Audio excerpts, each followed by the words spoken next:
여러분이 지금 은행 창구에 앉아 있다고 상상해 보세요. 여러분 통장에는 현금 1억 원이 꽂혀 있고 지난 10년 동안 단 한 번도 남의 돈을 빌린 적이 없습니다. 빚이 0원이라는 얘기죠. 옆 창구에는 빚이 5천만 원이나 있는 사람이 앉아 있네요. 매달 카드값 메꾸느라 정신없는 사람입니다. 자, 여기서 질문 하나 드릴게요. 은행은 둘 중 누구에게 더 싼 이자로 돈을 빌려줄까요? 당연히 빚 없는 여러분일까요? 틀렸습니다. 은행은 옆에 있는 빚쟁이에게 연 4% 금리를 주고 현금 부자인 여러분에게는 대출 불가를 통보하거나 연 12%짜리 고금리 상품을 내밀 겁니다. 이게 무슨 말도 안 되는 소리냐고요? 여러분이 자랑스럽게 생각했던 무부채 인생이 은행의 눈에는 검증되지 않은 투명 인간일 뿐이거든요. 성실하게 월급 모으고 빚 안 지고 살았는데 막상 전세 자금이 필요해서 조회를 해보니 내 신용등급이 7등급, 점수로는 600대라는 충격적인 사실. 2025년 현재 대한민국에서만 약 1,300만 명이 이런 씬파일러의 함정에 빠져 있습니다. 오늘 영상이 끝나면 여러분은 왜 착한 빚이 필요한지, 그리고 어떻게 해야 은행이 굽신거리는 슈퍼신용자가 될 수 있는지, 그 숨겨진 게임의 법칙을 완벽하게 이해하게 될 겁니다. 이 말도 안 되는 시스템이 도대체 어디서 튀어나왔는지부터 알아야겠죠. 우리는 흔히 신용평가가 경제적 약자를 감시하려고 만든 거라고 생각하잖아요. 그런데 원래 의도는 정반대였습니다. 시계를 잠시 1956년 미국으로 돌려볼까요? 당시 은행 대출 심사는 그야말로 지점장 마음대로였습니다. 옷을 잘 입었거나 인상이 좋으면 돈을 빌려주었고 개인의 출신이나 성별에 대한 선입견으로 거절당하기 일쑤였죠. 지급시 주관적이었던 겁니다. 이때 윌리엄 페어라는 엔지니어와 얼 아이작이라는 수학자가 등장합니다. 이 두 천재는 사람의 편견을 빼고 오직 데이터로만 신용을 평가하자며 지금의 파이코 스코어의 시초를 만들었어요. 문제는 이 데이터라는 놈이 인간의 성실함을 이해하지 못한다는 겁니다. 시스템은 오직 기록만 믿거든요. 여기서 첫 번째 피해자, 우리 주변에서 흔히 볼 수 있는 캐릭터를 한 명 모셔왔습니다. 판교의 IT 기업에서 일하는 32살 개발자, 김성실 씨입니다. 이름처럼 정말 성실해요. 연봉은 6,500만 원. 부모님 가르침대로 신용카드는 빚이다라는 생각에 체크카드만 썼습니다. 할부 해본 적 없고요. 대출 10원도 없습니다. 통장 잔고도 넉넉하게 5천만 원을 모았죠. 그런데 김성실 씨가 결혼을 앞두고 2억 원 전세 대출을 받으러 은행에 갔다가 대참사가 벌어집니다. 은행 직원이 난처한 표정으로 모니터를 돌려서 보여주는데 신용점수가 650점, 과거 기준으로 치면 7등급 턱걸이 수준인 겁니다. 김성실 씨가 억울해서 따집니다. 아니, 연봉이 6천이 넘고 빚이 없는데 왜 신용이 바닥입니까? 그러자 은행원이 말합니다. 고객님, 죄송하지만 저희 시스템상 고객님은 정보 없음입니다. 갚을 능력이 있는지는 알겠는데 갚을 의지가 있는지 증명된 적이 없으시거든요. 이게 핵심입니다. 여러분이 친구에게 돈을 빌려준다고 생각해 보세요. 한 번도 돈 거래를 안 해본 친구와 매번 10,000원씩 빌려가서 다음 날 칼같이 갚는 친구. 급할 때 누구에게 100만 원을 빌려주겠습니까? 은행도 똑같습니다. 김성실 씨는 은행 입장에서 돈을 떼먹을지 아닐지 알 수 없는 미지의 인물, 즉 리스크 그 자체였던 겁니다. 신용평가사 KCB와 나이스의 2025년 최신 평가 모드를 뜯어보면요. 상환 이력이 무려 35% 안팎을 차지합니다. 갚은 기록이 없으니 점수의 3분의 1이 날아간 상태로 시작하는 셈이죠. 빚이 없어서 점수가 낮은 게 아니라 빚을 갚아본 적이 없어서 낮은 겁니다. 자, 그럼 이 시스템이 현실에서 돈으로 환산되면 얼마나 무시무시한 차이를 만드는지 대조적인 두 인물을 통해 적나라하게 보여드리겠습니다. 여기 2025년 현재 서울에서 같은 시기에 치킨집 창업을 준비하는 두 사장님이 있습니다. 첫 번째는 박스마트 씨입니다. 3년 전부터 신용카드를 썼습니다.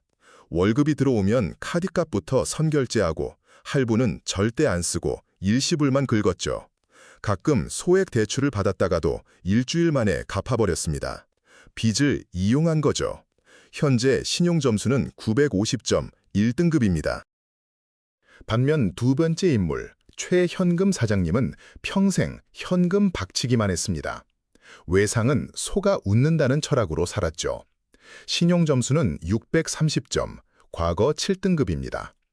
두 사람 모두 가계보증금 5천만 원이 급하게 부족해졌습니다. 은행으로 달려갔죠. 결과가 어땠을까요? 박스마트 씨는 1금융권 시중은행에서 연 4.5% 금리로 마이너스 통장을 뚫었습니다. 심지어 직원이 고객님 우대금리 적용해드렸습니다 라며 커피까지 타줍니다. 그런데 최현금 사장님은 1금융권에서 거절당했습니다. 고객님은 거래 실적이 없으셔서 결국 저축은행이나 캐피탈로 밀려나서 연 14.5% 금리로 돈을 빌려야 했습니다. 자, 그럼 계산기를 한번 두드려 볼까요? 5천만 원을 빌렸을 때 박스마트 시간에는 1년 이전은 5천만 원 곱하기 4.5%, 즉 225만 원입니다. 반면 최현금 사장님은 5천만 원 곱하기 14.5%, 무려 725만 원을 내야 합니다. 1년 이자 차이만 500만 원입니다. 이게 끝이 아닙니다. 만약 대출을 3년 동안 유지한다면요. 박스마트 씨는 총 675만 원을 내지만 최현금 사장님은 2,175만 원을 허공에 날리게 됩니다. 똑같은 돈을 빌렸는데 단순히 신용 이력이 없다는 이유로 중형차 한 대 값을 이자로 더 내는 겁니다. 여기서 재미있는 게 뭐냐면요. 최현금 사장님이 사실 현금 자산은 더 많을 수도 있다는 겁니다.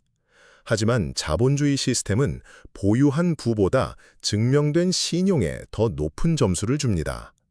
박스마트 씨는 시스템의 알고리즘을 이해하고 신뢰를 쌓아둔 것이고 최현금 사장님은 시스템 밖에서 혼자 정직했을 뿐입니다. 안타깝게도 금융시장은 외로운 늑대를 믿어주지 않거든요. 이 500만 원의 차이, 이게 바로 여러분이 당장 신용점수를 관리해야 하는 잔인하고도 명확한 이유입니다. 그런데 여러분, 나는 빚내기 싫어서 신용등급 신경 안 쓸래 라고 생각하시나요? 여기서부터가 진짜 무서운 이야기거든요. 신용이 무너졌을 때 혹은 신용이 없을 때 닥쳐오는 재앙은 단순히 이자 몇 푼 더 내는 수준이 아닙니다. 역사적으로 신용 시스템이 오작동했을 때 어떤 지옥도가 펼쳐졌는지 보여드릴게요. 2003년 대한민국을 강타한 카드 대란 기억하시나요? 당시 정부는 내수 경기를 살리겠다며 길거리에서 이름만 적으면 신용카드를 발급해줬습니다. 소득이 없는 대학생, 무직자도 카드를 5개씩 만들었죠.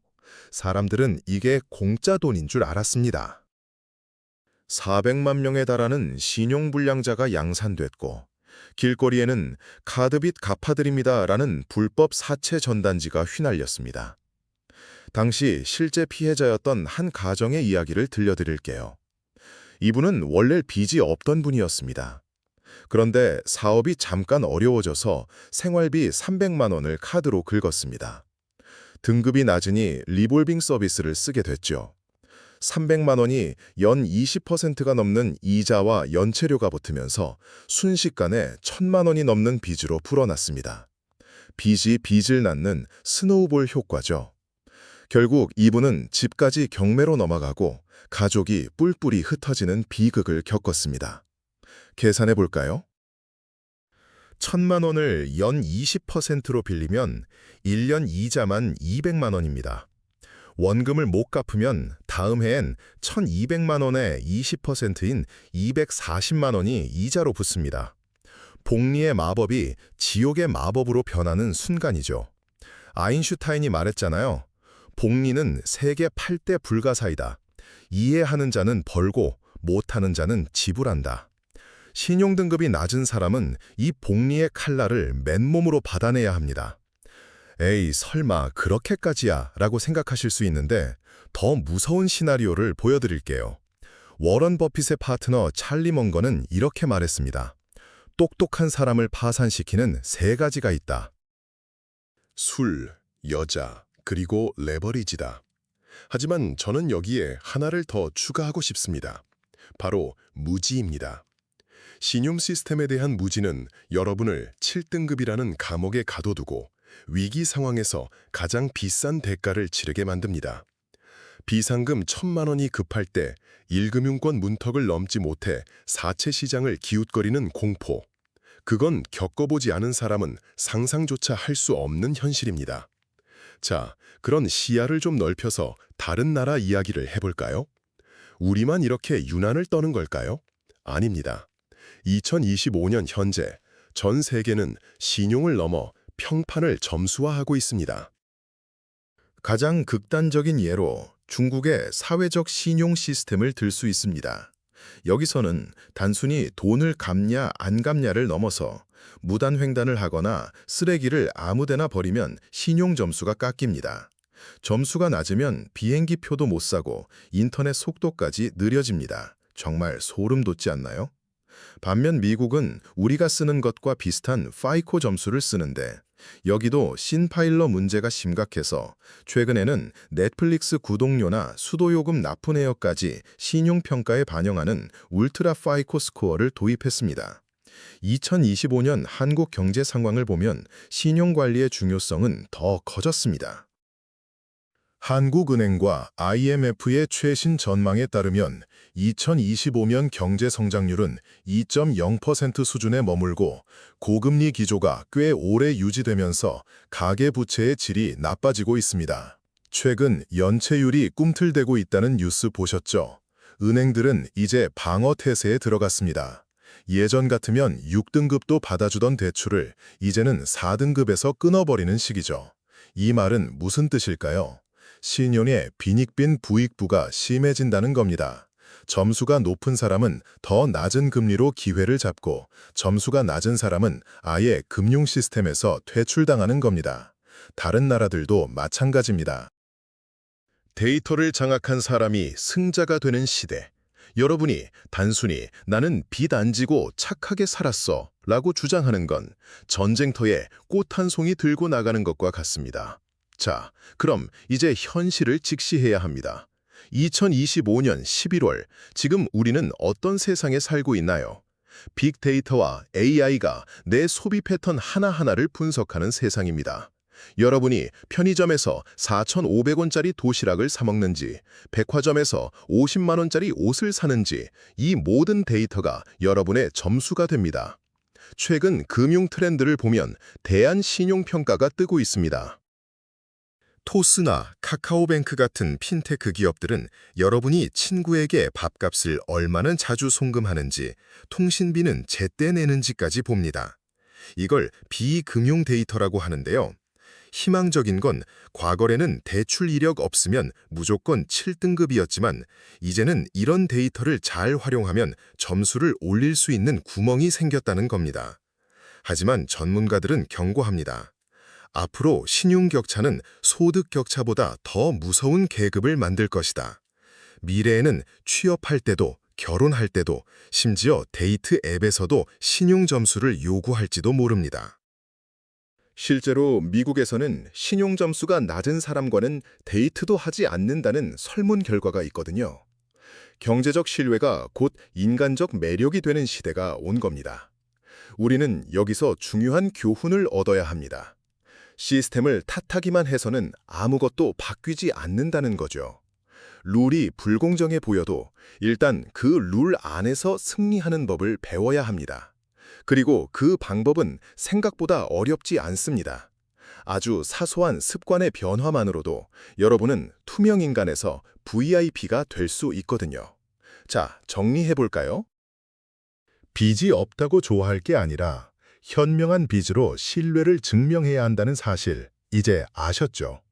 그렇다면 당장 내일 아침부터 우리는 구체적으로 무엇을 해야 할까요?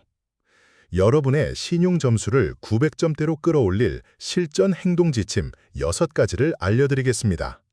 첫째, 신용카드를 딱 하나만 만드세요.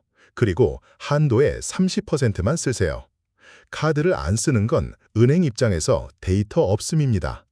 월 100만 원 한도라면 딱 30만 원까지만 쓰는 겁니다. 이게 나는 내 능력을 통제할 수 있다는 최고의 시그널이거든요. 둘째, 선결제 기능을 적극 활용하세요. 카드 대금 결제일이 25일이라도 월급 들어온 날인 10일에 미리 갚아버리는 겁니다. 나는 돈이 생기면 빚부터 갚는다는 강력한 의지를 보여주는 행동입니다. 신용평가사 알고리즘이 가장 좋아하는 패턴 중 하나죠. 셋째, 통신비, 도시가스비, 국민연금 납부 내역을 신용평가사에 등록하세요. KCB나 나이스 앱에 들어가면 비금융정보 등록 버튼이 있습니다. 클릭 몇 번이면 됩니다. 이걸 등록하는 순간 성실하게 납부한 내역이 반영되어 다음 날 점수가 몇 점이라도 오릅니다. 신파일러들에게는 이게 동화줄입니다. 넷째, 주거래은행을 하나 파서 자동이체를 집중하세요. 월급, 공과금, 카드 대금을 한 통장에서 나가게 하세요. 은행 내부 등급을 올리는 지름길입니다. 나중에 대출받을 때 지점장 전결 금리 할인을 받을 수 있는 무기가 됩니다. 다섯째, 절대 오래된 신용카드를 해지하지 마세요. 신용 역사도 스펙입니다. 10년 쓴 카드를 자르면 여러분의 10년치 성실한 기록도 같이 날아갑니다. 안 쓰더라도 장롱 속에 고이 모셔두세요. 여섯째, 주기적으로 내 점수를 확인하세요. 토스나 카카오페이에서 조회한다고 점수 안 떨어집니다. 오히려 변화를 계속 체크하는 사람이 관리를 잘하는 사람입니다. 투자의 귀재 조지 소로스는 말했습니다. 신용은 거울과 같다. 한 번 금이 가면 원래대로 돌리기 어렵다. 하지만 반대로 생각하면 깨끗하게 닦을수록 여러분을 더 빛나게 비춰줄 수 있다는 뜻이기도 합니다. 오늘 배운 이 원리들을 활용하면 여러분은 단순히 이자 몇 푼 아끼는 것을 넘어 자본주의 사회에서 가장 강력한 무기인 신뢰를 손에 쥐게 될 겁니다. 똑똑한 소비자가 결국 이기는 게임이거든요. 오늘 영상이 유익했다면 댓글로 여러분의 신용관리 비법도 공유해주세요. 구독과 좋아요는 제게 큰 힘이 됩니다. 다음 영상에서 뵙겠습니다. 감사합니다.